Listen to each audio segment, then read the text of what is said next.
స్వతంత్రం వచ్చి 75 సంవత్సరాలు అవుతా ఉంటే ఇంకా ఇట్లా బతికే వాళ్ళు ఉండారా? వాళ్ళు లేకపోతే సమాజంలో పరిశుభ్రత లేదు, ఆరోగ్యమే లేదు.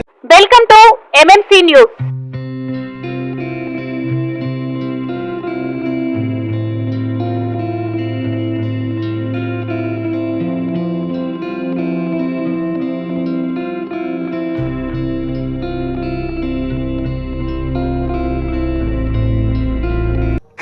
తిరుపతి జిల్లా వెంగడగిరిలో సమాజంలోని అట్టడుగు వర్గాల అభ్యున్నతే లక్ష్యంగా సాగుతోంది నవజీవన్ ఆర్గనైజేషన్. భారత ప్రభుత్వ సామాజిక న్యాయం, సాధికారిత మంత్రిత్వ శాఖ మరియు రాష్ట్ర ప్రభుత్వ లక్ష్యాలను ప్రజల్లోకి తీసుకెళ్లేందుకు నవజీవన్ ఫౌండర్ అండ్ చైర్మన్ కాలవపల్లి సహదేవయ్య నిరంతరం కృషి చేస్తున్నారు. ఇందులో భాగంగానే వెంగడగిరి పట్టణ పరిధిలో నిరాశ్రయులుగా ఉంటూ రోడ్లపై చెత్త ఏరుకుంటూ జీవనం సాగిస్తున్న కుటుంబాలు మరియు పారిశుధ్య కార్మికుల సంక్షేమం కోసం నవజీవన్ కార్యాలయంలో ప్రత్యేక అవగాహన సదస్సును నిర్వహించారు. ఈ సందర్భంగా నవజీవన్ సహదేవయ్య మాట్లాడుతూ, దేశానికి స్వాతంత్ర్యం వచ్చి 75 ఏళ్లు గడిచినా నేటికి కొన్ని వర్గాల ప్రజలు దుర్భర జీవితాన్ని గడపడం చాలా బాధాకరమన్నారు.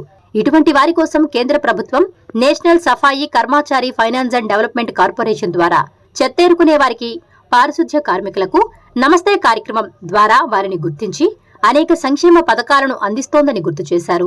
అర్హులైన ప్రతి ఒక్కరికి ఎన్ఎస్కే ఎఫ్డిసి ద్వారా తగిన గుర్తింపు మరియు ప్రభుత్వ సహాయ సహకారాలు అందేలా తమ సంస్థ కృషి చేస్తుందని నవజీవన్ సహదేవయ్య తెలియజేశారు.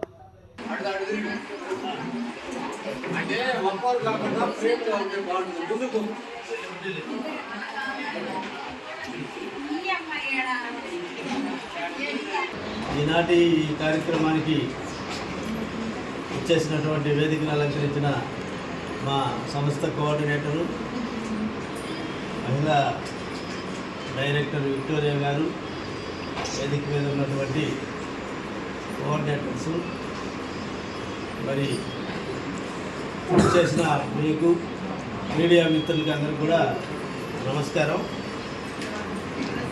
ఇందాక భక్తులు చెప్పినట్లుగా అన్ని రకాలైనటువంటి జనాన్ని మేము చూసాం. 30 సంవత్సరాలుగా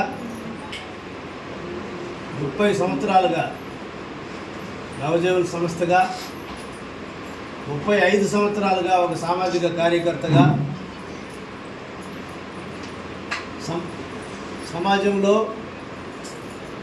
అన్ని రంగాల్లో వెనుకబడినటువంటి వర్గాలందరినీ చూసాం. పేదవాళ్ళని చూసాం, అత్యంత పేదలను చూసాం, రకరకాలైనటువంటి మహిళలు సమస్యలు ఎదుర్కొన్నటువంటి మహిళల్ని, పిల్లల్ని మాట్లాడబాకండి, అందరినీ చూసాం. అయితే ఈరోజు గత 3 సంవత్సరాలకు మునుపు మేము దొంతాలి అనే ఒక డంపింగ్ యార్డు, నెల్లూరు పట్టణానికి సంబంధించి దొంతాలి తుఫాన్లు వచ్చినప్పుడు అందరికీ మన సంస్థ ఏదంటే ఒక ప్రత్యేకమైనది. ఎప్పుడు ఆపదలు, ప్రకృతి విపత్తులు సంభవించినప్పుడు మా వంతుగా వాళ్ళకి సహాయం చేయడము, సహకరించడము, ఆహారాన్ని, తర్వాత బట్టలు కానీ కావాల్సినటువంటి అవసరాలు తీర్చే కార్యక్రమాన్ని మేము చేస్తూ ఉంటాం. సంస్థ ప్రారంభం నుంచి అదొక ప్రత్యేకమైనటువంటిది. ఎప్పుడు విపత్తులు సంభవించినా మా వంతుగా ఎంతవరకు చేయగలమో అంతవరకు మా సహాయ సహకారాలు ఆ బాధితులకు అందుతూనే ఉంటాయి. అందులో భాగంగా దొంతాలి డంపింగ్ యార్డు చూసాం. డంపింగ్ యార్డ్ అంటే ఇప్పుడు ఇంచుమించు 10 లక్షల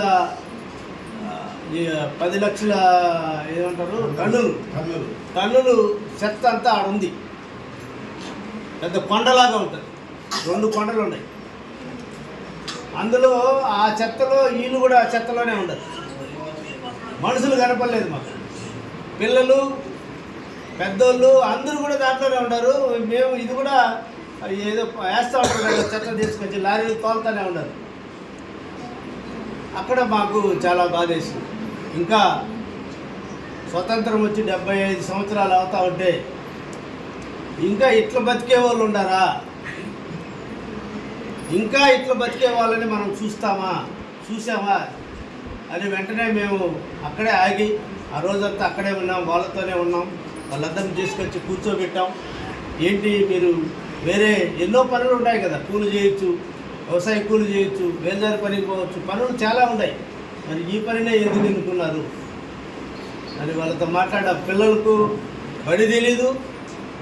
మొత్తం 30 కుటుంబాలు ఉంటే 30 కుటుంబాల్లో ఒక్కడు కూడా బడికి లేదు. బడి వాళ్ళ జీవనం ఇద్దరు లేయడమా, ఆ చెత్తలో వెళ్ళి ప్లాస్టిక్ అవన్నీ ఏరుకోవడమా, ఆ వచ్చినటువంటి ఆహారం, ఆ కుళ్ళిన ఆహారం కానీ అది అక్కడి నుంచి ఏదో పనికిరాని ఏదే దుప్పట్లు గుట్టలు బెడ్లు వేస్తారు కదా, వాటి మీద రాజాలాగా పడుకుని ఉండటమా. బెడ్ వచ్చింది అనుకోండి ఒకటి పాతది, దాని మీద పడుకొని ఉండదు. ఇది మాకు నిజంగానే ఇవన్నీ కూడా బాధేసింది. వెంటనే మేము ఆ ఊర్లోనే ఈ నిర్ణయం తీసుకున్నాం. మేము మా సంస్థ సిబ్బంది అందరం కూడా ఇటువంటి వాళ్ళలో మార్పు తీసుకురావడానికి, ఇటువంటి వర్గాల్లో ఉన్నటువంటి ఈ దుర్భరమైనటువంటి జీవితాల నుంచి వీళ్ళందరినీ కూడా బయట తీసుకొచ్చే పని నవజీవన సంస్థ పని చేయాలనేది ఆ రోజే ఒక నిర్ణయానికి వచ్చాం. అప్పటి నుంచి ఇప్పుడు దాకా కూడా గత 3 సంవత్సరాలుగా మనం పని చేస్తాను. ఈరోజు నీళ్లు కూడా కాలువలో తాగుతాడు. మనము అన్ని గ్రామాలకు నీళ్లు ఉన్నాయి, కరెంటు ఉండదు, అన్నీ ఉన్నాయి. కరెంటు లేదు, ఇల్లు లేదు, ఏమంటామో అది సముద్ర పాలు చెట్లతో గుడిసెలు వేసుకొని తెట్టు కట్టుకొని తెత్తు దాని మీద అటకలాగా దాని మీద వాళ్ళు కాపురాలు చేసి ముసలోళ్ళు ఎక్కడానికి కూడా ఒకటి నిచ్చెన పెట్టుకున్నారు కర్రలతోనే. అక్కడ వాళ్ళు నివాసం ఉండేది. పాములు, ఆ వాసన, తర్వాత ఈగలు మొత్తం అంతా కూడా అక్కడే వేసుకుని ఉన్నారు. అంటే దానికి అలవాటు అయిపోయినారనమాట. వాళ్ళ కోసం పనిచేసినటువంటిది ఎవరూ లేదు. నీళ్ళు కాలువలో పంట కాలువలో పోతాను, ఆ నీళ్ళే తాగుతాను. మరి ఇప్పుడు వాళ్ళకి మనము మంచి బోర్ వేసాం. ఆ నీళ్లు తాగే నుంచి మంచి నీళ్లు తాగడానికి అవకాశం ఇచ్చాము. వాళ్ళందరికీ కూడా ఫారెస్ట్ డిపార్ట్మెంట్తో మాట్లాడుతాను. మరి ROFR అని చట్టం ఉంది, ఫారెస్ట్ రైట్స్ యాక్ట్ 2005 చట్టం ప్రకారము వాళ్ళకి హౌస్ సైటు ఇవ్వాలనేది కూడా మనం కోరుతున్నాం. ఆ పిల్లలకి 3 సంవత్సరాల్లో 30 మంది పిల్లలు 3 సంవత్సరాలు మనం టీచర్ని పెట్టి చదువు చెప్పాం. వాళ్ళందరినీ ఇప్పుడు హాస్టల్లో చేర్చాం. పిల్లలందరూ కూడా పిల్లలు మొత్తం బడికి పోతాడో హాస్టల్లో ఉన్నారు. వాళ్ళ తల్లిదండ్రుల్లో ఇప్పుడు మీరే ఎట్లొచ్చారా, ఆ రోజు చూసింది మేము వేరే. ఈరోజు ఆ ఊరికి పోతే వాళ్ళలో బట్ట కానీ, నూనె పెట్టడం కానీ, తలదూవడం కానీ, స్నానాలు చేయడం కానీ మొత్తం మార్చాం. ఆ విధంగా తర్వాత వాళ్ళకి మనం NSKFDC ద్వారా 10 బండ్లు ఇచ్చాం. చెత్త కలెక్ట్ చేస్తారు కదా, డోర్ టు డోర్, ఇంటింటికి పోయి కలెక్ట్ చేసే బండ్లు ఇచ్చాం. ఈ బండ్లన్నీ కూడా మళ్ళీ మున్సిపాలిటీకి అద్దెకిచ్చి ప్రతి నెల 10,000 రూపాయలు వాళ్ళకి ఇంటికి వస్తుంది డబ్బు, వాడుక డబ్బు. ఈ డబ్బుతో మొదట మేము చూసినప్పుడు ఫస్ట్ నెల, 2వ నెల, 3వ నెల ఒకసారి 30,000 వచ్చింది డబ్బు. ఫస్ట్ 3 నెలలకు కలిపి ఒక్కడ కనపల్లమ్మ. ఫస్ట్ వచ్చినప్పుడు 30,000 డబ్బు వాళ్ళ అకౌంట్లో పడింది. వారం రోజులు ఎవరు కనపల్ల. వాళ్ళ ఇళ్ళ కాడ కూడా ఎవరు లేరు. ఆడవాళ్ళు లేరు, మగవాళ్ళు లేరు, పిల్లవాళ్ళు లేరు. సరే, ఓకే. మళ్ళీ రెండోసారి మళ్ళీ 30,000 వేసారు. అప్పుడు జనాలు వెళ్ళాల, ఆగారు. ఆగి ఆలోచన చేశారు. ఈరోజు వాళ్ళ పిల్లల్ని టౌన్లో కాన్వెంట్కి పంపిస్తారు. పిల్లల్ని కాన్వెంట్కి పంపించి తర్వాత చెత్త ఏరేదానికి పోతాడు. ఎంత మార్పు వచ్చింది చూడండి.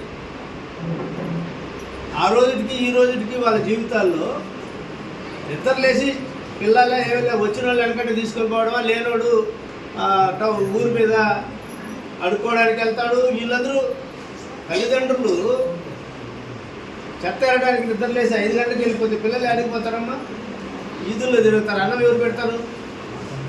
రెండింటికి పోతారు. ఇప్పుడు ఆ పరిస్థితి లేదు. చాలా గ్రామాల్లో మేము మార్చాం అది. ఇప్పుడు కూడా నెల్లూరు టౌన్లో 30 గ్రామాలను దత్తత తీసుకున్నాం. 30 ప్రాంతాల్లో ఉన్నటువంటి 3,59 మంది కుటుంబాలని మేము దత్తత తీసుకోవడం. అన్ని దగ్గరలో స్కూళ్ళు జరుగుతూ ఉన్నాయి. వాళ్ళ కోసం మనం సిబ్బందిని పెట్టాం. వాళ్ళ ఆరోగ్యం కోసం నర్సులు ఉన్నారు, 2 డాక్టర్లు పనిచేస్తూ ఉన్నారు. ఇవన్నీ కూడా ఎందుకు చెప్తానంటే ఈ దుర్భరమైనటువంటి జీవితాల నుంచి అందరిలాగా మనం కూడా బతకాలా, అందరిలాగా సత్యేరుకుండే వాళ్ళు వ్యర్థాలను సేకరించే వ్యర్థాలంటే ఈరోజు టౌన్ ఉంది, టౌన్లో పడేసే చెత్త అంతా వ్యర్థాలంతా సఫాయి కర్మచారీసు మీరు లేకుండా క్లీనింగ్ లేకపోతే ఏమవుతారు అందరూ? ఎవరు ఈదులో ఇంట్లో నుంచి బయట కూడా రాలేదు. కాబట్టి మీకు కూడా ఈరోజు సమాజం గౌరవించడం లేదు. చెత్త ఏరుకునే వాళ్ళు కావచ్చు, చెత్త తోసే వాళ్ళు కావచ్చు, చెత్త క్లీన్ చేసే వాళ్ళు కావచ్చు, సెప్టిక్ ట్యాంక్ క్లీన్ చేసే వాళ్ళు కావచ్చు, వీళ్ళందరూ సమాజానికి గౌరవనీయులైన ప్రధానమంత్రి గారే వాళ్ళ కాళ్ళు కడిగి నీళ్లు చల్లుకున్నాడు. ఎందుకు? వీళ్ళే ఈ దేశంలో ఉన్న పౌరులందరికీ రక్షణ, పౌరులందరికీ ఆరోగ్యాన్ని ఇచ్చేది ఈ జనమే. కాబట్టి వీళ్ళనే మనం మొదట దేవుళ్ళు, వీళ్ళే మాకు మొదట దేవుళ్ళు అని చెప్పి ఆయన వాళ్ళ పాదాలు కడిగి నీళ్లు చల్లుకున్నాడు. కరోనా టైంలో వాళ్ళు మీ ఓటోళ్ళు లేకపోతే శవాల్ని, పుట్టిన బిడ్డని, తండ్రిని, బంధువుల్ని ఎవరిని కూడా కానీ వాళ్ళ కుటుంబ సభ్యులు రాల, తాకడానికి కూడా రాల.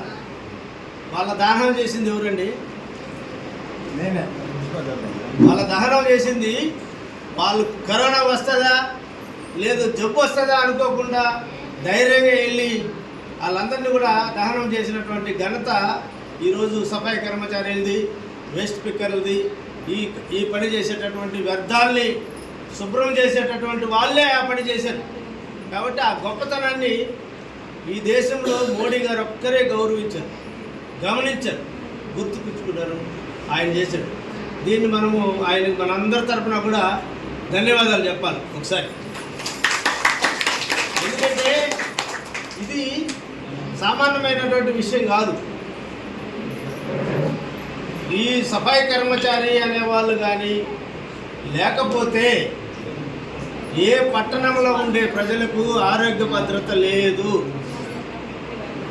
కాబట్టి మనము ఆ క్యాండిల్ లాగా కరిగిపోతూ వాళ్ళ ఆరోగ్యం కోసం, పట్టణాల్లో ఉండే ప్రజల ఆరోగ్యం కోసం మన ఆరోగ్యాన్ని తాకట్టు పెట్టుకొని లాస్ చేసుకుంటా, మన ఆరోగ్యాన్ని కుంచుకుంటా చేసినప్పుడు ఆ సమాజం కూడా మనల్ని గౌరవించాల్సిన అవసరం ఉంది.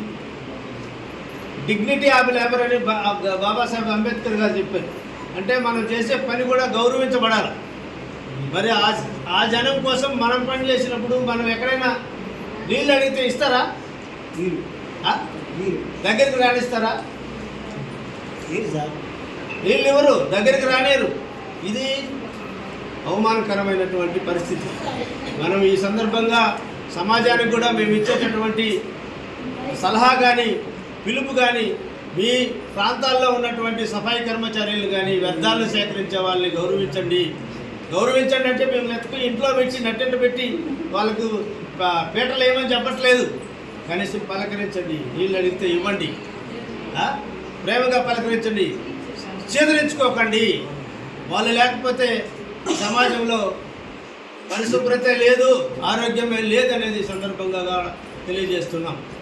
కాబట్టి మీ బ్రతుకుల కోసం, ఈ బ్రతుకుల్లో మార్పు తీసుకురావడం కోసం ఈరోజు national Safai కర్మచారి finance and development corporation NSKFDC, ఇది సెంట్రల్ గవర్నమెంట్లో ministry of social justice and empowerment అనే మంత్రిత్వ శాఖ కింద ఉంటుంది. ఈ శాఖ ద్వారా కేంద్ర ప్రభుత్వము, రాష్ట్ర ప్రభుత్వము కలిసి ఎక్కడైతే చెత్త ఏరే వాళ్ళు ఉన్నారో, ఎక్కడైతే సెప్టిక్ ట్యాంక్ క్లీన్ చేసే వాళ్ళు ఉన్నారో వీళ్ళందరికీ ఒక గుర్తింపు ఇవ్వాలా అనేది కేంద్ర ప్రభుత్వము, రాష్ట్ర ప్రభుత్వాలు ఒక నిర్ణయం తీసుకొని ఇప్పుడు అందరినీ కూడా ప్రొఫైలింగ్ చేస్తూ ఉన్నారు. ఈ ప్రొఫైలింగ్ అంటే మీకు మీ దగ్గరికి వచ్చి ఎవరైనా అడిగారా? ఫోన్లో ఎవరు రాలేదా? ఇంకా ఏమైనా వచ్చిందా? చేశారా ఇక్కడ?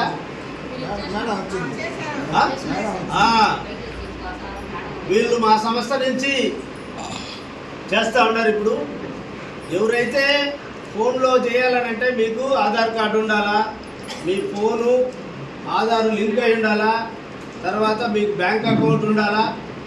ఇవన్నీ ఉన్నప్పుడు మాత్రమే మిమ్మల్ని ప్రొఫైలింగ్ చేస్తారు. ఈ ప్రొఫైలింగ్లో మీరు వెళ్ళినప్పుడు మీకు సెంట్రల్ గవర్నమెంట్ నుంచి మీకు నేరుగా గుర్తింపు కార్డు వస్తుంది. ఎందుకంటే ఎక్కడ చూసినా దొంగలు ఉండరు. మీరు ఏరుకుంటా ఉంటే ఎవరైనా చెప్పి కొట్టచ్చు, లేదా పోలీసులు అడగచ్చు. కాబట్టి మీకు ఒక కార్డు, మీకు ఒక గుర్తింపు కార్డుని గవర్నమెంట్ తరఫున సెంట్రల్ గవర్నమెంటే ఇస్తుంది. త్వరలో వస్తాయి. ఎవరైతే అది చేసుకున్నారో ఇంకా మిగతా బ్యాలెన్స్ ఉండే వాళ్ళు కూడా చేస్తారు. అది మున్సిపాలిటీ కమిషనర్స్లు కూడా దీనికి సపోర్ట్ చేస్తూ ఉన్నారు. కాబట్టి అది జరుగుతుంది. తర్వాత మీకు ఇక మీదట చేతులతో మీరు డైరెక్ట్గా ఆ వ్యర్థాల్లో చేతులు పెట్టకూడదు అనేది ఉద్దేశం. అందుకని మీకు పీపీఈ కిట్ కూడా ఇస్తారు. ఆ కిట్లో బూట్ ఉంటుంది, జాకెట్ ఉంటుంది, తర్వాత ఉక్కు తీసేదానికి ఉక్స్ ఉంటాయి, చేతులకు కూడా బ్లౌజ్ ఉంటుంది. ఇవన్నీ కూడా మీకు రక్షణ కవచాలు. అవన్నీ వాడితేనే మీరు ఆ చెత్తలోకి వెళ్ళి నేరుగా వచ్చి బిడ్డకు పాలు ఇస్తారు. కాబట్టి మీతో పాటు బిడ్డ కూడా అనారోగ్య పాలు అవుతుంది. అటు కాకుండా ఉండాలనే ఉద్దేశంతో ప్రభుత్వము మంచి నిర్ణయం తీసుకున్నారు. అంతేకాకుండా మిమ్మల్ని పొదుపు గ్రూపుల్లో ఎవరైతే ఉంటారో, ఇప్పుడు మీరు ఎట్లా భుజాన్ని వేసుకొని కదా తీసుకొస్తారో, అలా ఏరి పోయి గోతం ఎత్తుకొని పోయి ఎంత ఏరుతారు? ఒక 20 కేజీలు ఏరుతారేమో రోజు. అటు కాకుండా మీకు బండ్లు ఇచ్చి, టాటా ఏసీ బండి కానీ చెక్క బండి కానీ ఇచ్చి మళ్ళీ మీరు ఎక్కువ కలెక్ట్ చేసుకొని అవంతా ఒక దగ్గర పెట్టి మిమ్మల్ని డ్రై వేస్ట్ కలెక్షన్ సెంటర్స్ అని మీ గ్రూపుల్లోనే చేసి మీరు ఏరిందంతా కూడా అందరూ ఏరింది ఒక దగ్గర పోగు చేసి సెగ్రిగేషన్ చేసి, ఇప్పుడు ఎంఆర్ఎఫ్లో పనిచేసే వాళ్ళు ఉంటారు, ఆ విధంగా మీ దగ్గరే చేపించి దాన్ని వారానికి ఒకసారో 2 వారాలకు ఒకసారో డైరెక్ట్గా కంపెనీలకి అమ్మి ఈరోజు వచ్చిన 10 రూపాయలు కాకుండా రేపు ఈ రూపంలో చేసినప్పుడు 100 రూపాయలు వస్తుంది. ఇట్లా ఆదాయ వనరుల్ని మీకు పెంచే మార్గాల్ని ప్రభుత్వము మాలాంటి సంస్థలు అందరూ కలిసి ఒక నిర్ణయం తీసుకొని ముందుకు పోవడం జరుగుతూ ఉంది. కాబట్టి అంతేకాకుండా మీకు ఈరోజు టౌన్లో ఇంటింటికి చెత్త కలెక్షన్ చేస్తూ ఉన్నారు. ఇవంతా వేరే వాళ్ళ బండ్లు కావచ్చు, ప్రభుత్వమే కావచ్చు. రేపు ఈ చెత్త ఎవరైతే వేరే వాళ్ళు ఉన్నారో వీళ్ళందరికీ ఆ బండ్లు ఇచ్చి ఆ బండ్లు ద్వారా చెత్త మీరే కలెక్ట్ చేసి ఆ డబ్బులు మీరు కలెక్ట్ చేసుకోవాలనేది మన ఒక ఆలోచనగా ముందుకు పోతా ఉంది. అందులో భాగంగానే మీలో ఎవరైనా డ్రైవింగ్ నేర్చుకునేదానికి ఆడవాళ్ళు కానీ మగవాళ్ళు కానీ ఉంటే మేము నేర్పిస్తాం. ఇప్పుడు నెల్లూరులో 22 మంది నేర్చుకుంటూ ఉన్నారు. ఈ 22 మందికి మళ్ళీ ఉద్యోగాలు ఇస్తాం. మున్సిపాలిటీలోని ఉద్యోగాలు 15,000 జీతం. ఇట్లా రకరకాలైనటువంటి ఆలోచన విధానాల ద్వారా మీ జీవితాల్లో మీరు కూడా అందరిలాగా గౌరవప్రదమైనటువంటి జీవనాన్ని గడపడానికి, మీరు కూడా అందరిలాగా మనుషులుగా తయారు కావడానికి నవజీవన్ సంస్థ ఆశయంగా మేము పనిచేస్తాం జరుగుతూ ఉంది. ఎందుకంటే మా సంస్థ ఉద్దేశమే, సంస్థ పేరే ఏం పేరు? నవజీవన్ సంస్థ. చెప్పండి ఒకసారి అందరూ. నవజీవన్. నవజీవన్ అంటేనే ఏమని అర్థము? కొత్త జీవితము. పెళ్లి చేసేటప్పుడు నవజీవన తంతున అంటారా? మంత్రాలు విన్నారు ఎప్పుడైనా మీరు పాపనల్ని? నవజీవన తంతున అంటే కొత్త జీవితంలోకి అడుగు పెడుతున్నారు భార్యాభర్తలని. కాబట్టి ఈ నవజీవనం అనేది కొత్త జీవితానికి నాంది పలకడమే మా సంస్థ ఉద్దేశం.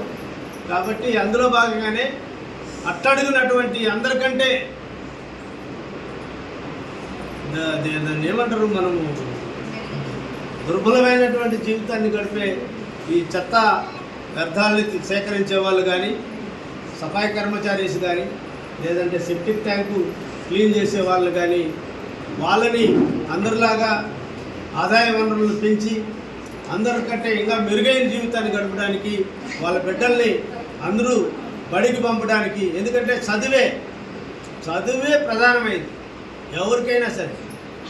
చదువు లేకపోతే ఆలోచనే రాదు. డబ్బు ఉంటే ఆలోచన వస్తుంది. ఏమని? ఈరోజు 100 ఉంది, రూపాయలు తగిన ఆలోచన వస్తుంది. 50,000 ఉందనుకో, వెంటనే వేరే ఆలోచన వస్తుంది. అంతే కదా, డబ్బులు కూడేందుకే ఆలోచన ఎట్టయితే మెరుగుపడుతుందో అది మెరుగైన ఆలోచన, మంచి ఆలోచన రావాలంటే మంచి చదువు కావాలా. కాబట్టి బిడ్డలందరూ మీ పిల్లలు కానీ మీరు కానీ మీ తల్లిదండ్రులు మిమ్మల్ని చదివించుంటే మీరు చెత్తారు, వేరే పనులకి వెళ్ళింది, ఖచ్చితంగా వేరే పనులకి వెళ్ళిందరు, మారింది. కాబట్టి అందరూ కూడా చదవాలి. నీ బిడ్డల్ని రేపు మా జీవితాలు ఎలా ఉన్నాయి, మా బిడ్డల్ని చదివించాలని కంకణం కట్టుకోండి. ఈ సందర్భంగా మీరు అందరూ కూడా ఒక ప్రమాణం చేసి వెళ్ళండి, మా బిడ్డల్ని చదివిస్తామని. చదివించడానికి సరైనటువంటి అవకాశాలు ప్రభుత్వంలో ఉన్నాయి, ఒకప్పుడు లేవు. ఈరోజు మెరుగైనటువంటి అవకాశాలు ఉన్నాయి. మీరు చదవడానికి 3వ తరగతి నుంచే హాస్టళ్ళు ఉన్నాయి, 3వ తరగతి నుంచే హాస్టళ్ళు ఉన్నాయి. ఇంగ్లీష్ మీడియం చదవడానికి కూడా ప్రభుత్వ స్కూల్స్ ఉన్నాయి. కాబట్టి మీరు పంపించడమే మీ చేతుల్లో పని, చదువు చెప్పే పని ప్రభుత్వం దగ్గర ఉంది. కాబట్టి ఈ అవకాశాన్ని కూడా మీరు ఉపయోగించుకోవాలని సందర్భంగా తెలియజేస్తూ, ఆరోగ్యంగా ఉండండి, ఆనందంగా ఉండండి. ఆదాయాన్ని పెంచుకునే మార్గాల్ని మేము మీకు ప్రభుత్వంతో కలిపి ఏ రూపంలో ముందుకు పోగలమో నిర్ణయం తీసుకొని ముందుకు తీసుకొస్తామని ఈ సందర్భంగా తెలియజేస్తూ సెలవు. అయితే ఈరోజు మనం ఎందుకు ఇక్కడికి వచ్చామంటే, ఈరోజు వేస్ట్ పిక్కర్స్ మీటింగ్ అంటున్నారు. అంటే వేస్ట్ పిక్కర్స్ అంటే ఏంటి అసలు అంటే, మనము వేస్ట్ అంటే ఏంటండి, వేస్ట్ అంటే ఏంటి, పనికి రానివి అని అర్థం. అంటే పిక్కర్స్ అంటే ఏడుకోవడమో తీసుకోవడమో అనేది అంటారు. కానీ ఇప్పుడు వేస్ట్ అనేది ప్రతి ఒక్క వస్తువులోనూ ఉంటుంది. ఇప్పుడు ఫ్యాక్టరీలలో చూడండి, ఫ్యాక్టరీకి మనం ఉపయోగించిన వస్తువులు మిగతావి పనికిరానివి బయట వేసేస్తూ ఉంటాం. మరి ఇళ్లలో కూడా మనకు పనికిరాని వస్తువులన్నీ కూడా ఇప్పుడు ఒక డబ్బాలు ఉంటాయి, ఆయిల్ డబ్బా ఉంటుంది, ఆయిల్ డబ్బా తెచ్చుకుంటాము, అది వాడుకుంటాము, అది మళ్ళీ ఉపయోగిస్తామా, దాన్ని పడేస్తాం. అంటే ఆ విధంగా పడేసిన వస్తువుల్ని మరియు ఎక్కడైతే పనికి రాకుండా ఉంటాయో ఆ పనికిరాని చెత్తలో వస్తువుల్ని కూడా ఏర్పునే వాళ్ళనే వేస్ట్ పిక్కర్స్ అని అంటున్నాం ఈరోజు. మరి ఈ వేస్ట్ పిక్కర్స్ ఎక్కడ ఏంటి అన్నప్పుడు నిజంగా చూడండి, ఇప్పుడు అందరూ పెద్ద పెద్ద అంతస్తులు కట్టుకొని, పెద్ద పెద్ద ఇల్లులు కట్టుకొని, లేదు కాలనీ ఇల్లులు కట్టుకొని, ఇవన్నీ మంచి ఇళ్లలో ఉంటున్నారు. కానీ ఈ వేస్ట్ పిక్కర్ అనే మనం ఎక్కడ ఉంటున్నాము, ఏదో చెట్ల కిందనో ఎక్కడో ఒక గుడిసెల్లోనో ఏదో తాటి పట్టు లాంటి ఆ పట్టలు తెచ్చుకోను ఇట్లాంటివి వేసుకొని మనం ఇల్లు కూడా మంచి ఇల్లు లేకుండా మన జీవనం అనేది ఆ ఇళ్లలోనే సాగిస్తున్నాం. మరి మంచి ఫుడ్ తింటున్నారా అంటే, మరి ఎలాంటి ఫుడ్ తింటున్నారా అనేది మీకు కూడా తెలుసు. ఏం మంచి మంచి ఫుడ్లు కూడా మనము ఎక్కువ తెచ్చుకోలేము, తినలేము. ఒకవేళ కావాలనుకున్నప్పుడు మనం మన పని విధానం ఏంది, ఎక్కడైతే చెత్త ఉంటుందో ఆ చెత్తని వాటిలో మంచి వస్తువులు తీసుకొని మనకు పనికి వచ్చే వాటిని తీసి వాళ్ళకి అవి అమ్ముడికి వేసుకొని తెచ్చుకొని దాంట్లో నుంచి మనం జీవనం గడుపుతున్నాం. కాబట్టి ఈరోజు మనం పెద్ద స్థాయిలో కూడా సంపాదన అనేది మనకు లేదు. మరి ఈ విధంగా మన జీవితాలని మనం గడుపుకుంటాం. మరి ప్రతి ఒక్క ఇంట్లో పిల్లల్ని చూడండి, అందరూ స్కూల్కి వెళ్తున్నారు. గవర్నమెంట్ స్కూల్కి కాకుండా కూడా ప్రైవేట్ స్కూళ్ళలో కూడా చదువుతున్నారు. అంటే వాళ్ళు డబ్బు పెట్టి కూడా చదివించుకోవడానికి ఒక అవకాశం ఉంది. కానీ ఈరోజు మన పిల్లల్ని చూస్తే నిజంగానే మనం ఇప్పుడు 6 జిల్లాల్లో మీతో పనిచేస్తూ ఉన్నాం, 6 రాష్ట్రాల్లో పనిచేస్తున్నాం. మరి ఇన్ని దగ్గరలో పనిచేసినప్పుడు మనం అంతా చూసినా కూడా ఏ పిల్లవాడినైనా కూడా స్కూల్కి పంపించినా అయితే మేమైతే ఇంతవరకు చూడలేదండి. మరి అలాంటిది ఇవన్నీ గమనించినప్పుడు నవజీవన సంస్థ ఏం చేస్తూ ఉందంటే, వీళ్ళకు కూడా మంచి అవకాశాన్ని ఇచ్చి మంచి మెరుగైన జీవితాలను ఇవ్వాలి అనే ఆలోచనతో ఈరోజు నవజీవన సంస్థ మిమ్మల్ని అందరినీ కలిపి మీ జీవన విధానం ఏంటి, మిమ్మల్ని ఎట్లా మెరుగుపరచాలి, మరి గవర్నమెంట్లో ఏమి ఉన్నాయి అవి ఎట్లా వీళ్ళకి అందేటట్టు చూడాలా, మరి వీళ్ళ జీవనం మంచి స్థాయిలో వీళ్ళు కూడా తీసుకురావాలనే ఆలోచనతో ఈరోజు మిమ్మల్ని అందరినీ ఇక్కడ కలపడం జరిగింది. మరి దీనికంటే ముఖ్యంగా ఒకరోజు మేము నెల్లూరు నుంచి వెంకటగిరికి వస్తున్నామండి. మరి ఆ వచ్చే సమయంలో ఒక వాళ్ళే చెత్తేరుకునే వాళ్ళు ఒక కుటుంబం ఇలాగే 2 తల్లి తండ్రి పిల్లలు 2, వీళ్ళతో కూడా ఒక ముసలావిడ. నలుగురు కలుసుకొని ఆ బండిలో చెత్త ఏర్కొని వస్తూ ఉన్నారు. మరి ఆ సమయంలో మేము ఏం చేసామంటే ఆ రోజు పండగ చూసుకొని మళ్ళీ మేము నెల్లూరుకి వెళ్తా ఉన్నాం. ఆ వెళ్ళే సమయంలో రోడ్డు పైన ఆ బండికి యాక్సిడెంట్ అయింది. మరి యాక్సిడెంట్ అయితే పోయే బండి కానీ పోయే వాళ్ళు కానీ వచ్చే వాళ్ళు కానీ కనీసం వాళ్ళు ఎవరు ఏంటి అనేది కూడా చూడలేదు. మరి ఆ సమయంలో మేము వెళ్తా ఉండేటప్పుడు సారు చూసి ఆపండి అని చెప్పాడు బండిని. మరి ఆపితే అప్పుడు చూసాము ఈ విధంగా ఉండేవాళ్ళు. వాళ్ళకి ఎవరున్నారు, ఏదైనా కేసు పెట్టేదానికి లేదు. వాళ్ళు ఏం జరిగిందని కనీసం నీళ్ళు ఇచ్చేవాళ్ళు కూడా లేరు. మరి అప్పుడు ఆలోచించాడు మా సంస్థ డైరెక్టర్ గారు, మరి ఈ విధంగా ఉండే వాళ్ళకు కూడా ఏదో ఒక సహాయం అనేది చేస్తే వాళ్ళకు కూడా మనం ఒక ఉపయోగంలోకి వస్తారు అనే ఆలోచనతోటి ఈరోజు మిమ్మల్ని అందరినీ కలిపి మీ జీవనశైలిని కూడా మార్చాలనే ఆలోచనతోటి మిమ్మల్ని అందరినీ ఈరోజు కలపడం జరిగింది. కాబట్టి ఈ అవకాశాన్ని అందరూ ఉపయోగించుకోండి. మనం కూడా పై స్థాయిలో మంచిగా ఉండాలనే ఆలోచనతో మనం ముందుకు వెళ్దామనేది ఆశిస్తూ సెలవు.